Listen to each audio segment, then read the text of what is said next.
गरुड़ पुराण एक मार्गदर्शक पुराण, एक पथ प्रदर्शक पुराण है।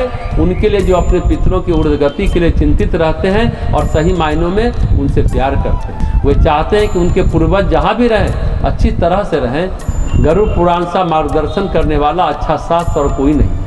लेकिन वही जो अपने पूर्वजों के प्रति संवेदनहीन है और जो जीते जी दान आदि पुण्य कर्म नहीं करते हैं, उनके लिए गरुड़ पुराण एक चेतावनी भी है कि मृत्यु शाश्वत सत्य है और जो मृत्यु के बाद अपने पाथे की व्यवस्था नहीं किए या करके गए, उनकी मरणोत्तर दुर्गति कैसे सुनिश्चित है। अगर हम अपनी दुर्गति नहीं चाहते, अगर हम प्रेत लोकों में हजारों वर्ष तक नहीं रहना चाहते, अगर हम यमपाश के अंतर्गत आने वाले 7 महाभयानक रौरव नरकों से दूर रहना चाहते हैं, अगर हम बैतरणी को आसानी से पार करना चाहते हैं, ये हमें जीते जी क्या क्या करना हो। क्योंकि आजकल जीते जी जब संतान माँ बाप को उनके ही घर से निकाल बाहर कर देती है या घर का कोई कोना कोई बैठकी दे देती है, तो मरने के बाद उनके लिए भावपूर्वक या श्रद्धापूर्वक कुछ करेंगी यह संभव नहीं जान पड़ता। हाँ, लोक लाज के लिए वो श्राद्ध कर्म थोड़ा बहुत कर भी दें और अपने पितरों की ऊर्ध्वगति के लिए नीति नियमों का पालन करेंगे, यह संभव नहीं।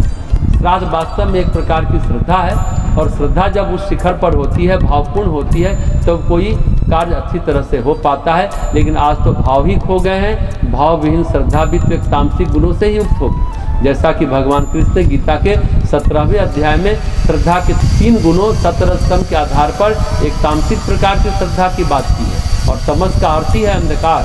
जब श्रद्धा ही अंधकारपूर्ण है तो अंधकार की तरह मलिनता से युक्त होगी और ऐसी मलिन श्रद्धा से हमारे पूर्वजों का उद्धार संभव नहीं है। हमारा पौराणिक इतिहास बताता है कि किस तरह भागीरथ ने 60,000 सगर पुत्रों के रूप में अपने पूर्वजों के उद्धार के लिए कठोर तप किया और पुण्य सलीला माँ गंगा को स्वर्ग से उतारने के लिए विवश कर दिया। ऐसी होती है सात्विक श्रद्धा जो अपने तप के फलस्वरूप 60,000 पूर्वजों का एक झटके में उद्धार करके दिखा दिया।